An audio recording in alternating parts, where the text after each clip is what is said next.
Assalamualaikum warahmatullahi wabarakatuh. Baik, teman-teman semua, kita akan lanjutkan masih untuk cost of quality atau unit yang spoiled di proses costing.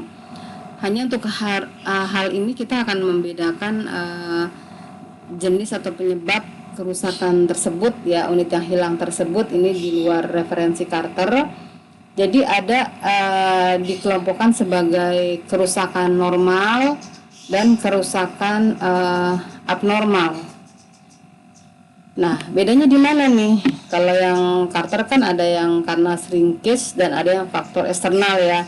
Yang shrinkage tidak diperhitungkan dalam unit ekuivalen, sedangkan yang external failure itu diperhitungkan di dalam unit ekuivalen.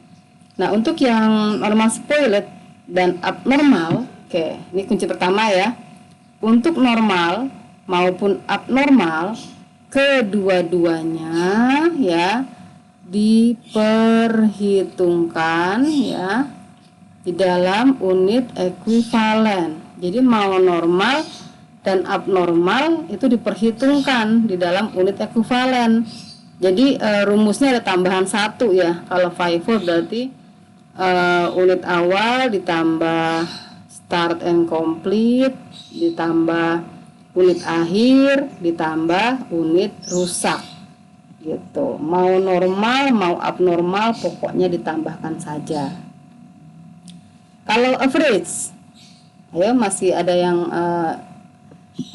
mudah-mudahan masih ingat semua ya. Kalau average berarti unit selesai ditambah unit akhir ditambah unit yang spoiled, baik normal maupun abnormal, semuanya diperhitungkan di dalam mencari unit ekuivalen. Oke, ini udah kejawab yang pertama ya. Oke, sama-sama diperhitungkan di dalam mencari unit ekuivalen. Terus bedanya di mana kan gitu ya? Bedanya untuk yang normal ya, cost unit yang rusak setelah dikurangi nilai jualnya, oke, dibebankan ke unit yang bagus atau unit yang selesai atau unit yang ditransfer gitu. Jadi setelah dihitung tuh unit ekuivalennya yang unit yang rusak, kemudian dicari costnya, nah itu nanti larinya ke finished good atau unit yang ditransfer. Nilai jual unit yang hilang dicatat sebagai spoiled good inventory. Kalau ini sama ya, mau normal maupun abnormal juga sama. Nah, bedanya berarti di poin yang 2 nih, ya. Bedanya di sini. Oke. Cost kalau yang abnormal dikurangi nilai jual dibebankan ke FOH. Berarti perlakuannya kayak faktor eksternal di Carter ya. Seperti itu. Ya, untuk lebih pemahaman kita langsung masuk contoh aja, ya. Oke. Ini datanya, ya. Di datanya kita lihat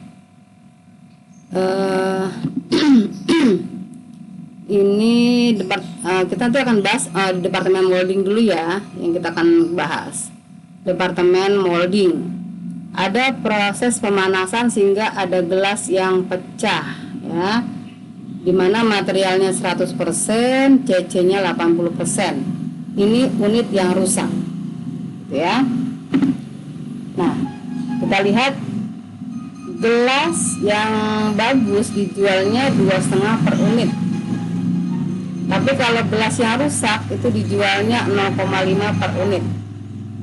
Nah, ini datanya, data inputnya ini ya. Kita akan bahas di molding dulu.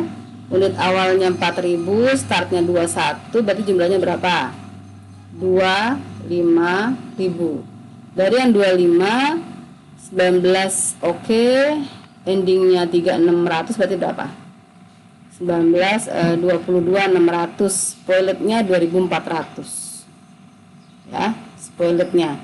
Yang normalnya 9,5, yang abnormalnya 1450. Totalnya adalah 2400. Benar gak jumlahnya? 25.019, 22.600, 23, 24, pas ya, pas 25.000. Kemudian WP akhir di molding material 100%, konversi costnya 30%. Ini WP awal Ini data cost-nya ya, data cost-nya. Ya, kita lihat perhitungannya dulu. Nah, ini perhitungannya ya. Ini metodenya freeze ya. Contoh yang sebelumnya kan FIFO ya, metode freeze. Berarti selesai rumusnya ya. Selesai ditambah persentase tingkat penyelesaian dikali unit akhir yang masih dalam proses ya. Oke. Kita lihat materialnya. Material yang selesainya berapa? Tadi kan unit selesainya 19.000 ya. 19.000 ya. Nah, untuk yang unit selesai, mau material, mau labor, mau FOH, semuanya sama 19.000. Kan yang membedakan itu adalah unit akhir proses ya. Oke, unit akhir yang masih dalam proses ya, atau unit yang masih dalam proses pada akhir periode tadi sebanyak 3.600. Coba kita lihat dulu. Nah, ini ya, unit ending inventory 3.600. Oke, DM-nya 100%, maka kita kalikan hasilnya ini. Konversi cost-nya 30%, labor hasilnya ini, FOH-nya ini ya. Sekarang yang rusak, unit yang rusak tadi 2.400. Ini belum kita pisahkan yang spoiled dan normal ya. Normal dan abnormal belum kita pisahkan. Jadi karena kan mau normal maupun abnormal kan semua diperhitungkan dalam unit ekuivalen ya. Yang rusak 2.400, materialnya 1%, jadi hasilnya 2.400. Kemudian konversi cost-nya 80% hasilnya ini ya. Oke. Maka ekuivalen unitnya material 25.000, DL-nya 22.000, FOH-nya 22.000. Nah, kalau sudah dapat, kita bisa langsung mencari cost per unit. Kalau freeze rumusnya gimana? Cost per unit masih ingat?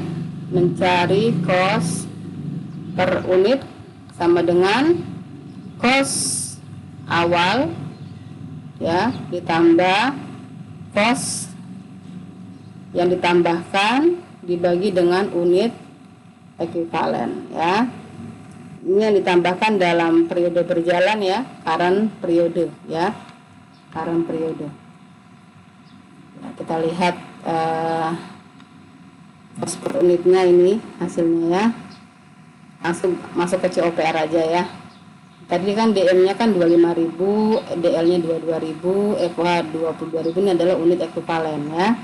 Ini cost awal ya ditambah 3885 untuk direct material dibagi 25.000, hasilnya 0,18. DL cost awal 366,4 ditambah 2273,6 dibagi dengan unit ekuivalen hasilnya 0,12. FOH 549 ditambah 3410 dibagi unit ekuivalen 22.000 hasilnya 0,18. Totalnya adalah 0,48. Kalau sampai yang penting kita tuh paham ya gimana perlakuan unit yang rusaknya ya. Setelah itu kita mencari unit ekuivalen, kita mencari cost per unit.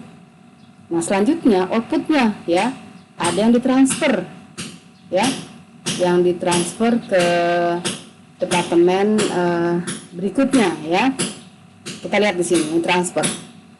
Cost yang spoiled karena normal ini akan dibebankan ke unit yang ditransfer, jadi akan ditambahkan ke unit yang normal ya, yang nggak rusak gitu ya. Cost yang nggak rusak ditambah cost unit yang rusak normal. Jadi totalnya adalah 959. Ini unsurnya adalah cost yang selesai ditambah cost rusak normal. Kalau yang nggak normal masuknya ke ini FOH kontrol ya. Ini nilainya 609. Nah, ini adalah WP akhir ya, work in process pada akhir periode. Ya, seperti itu ya.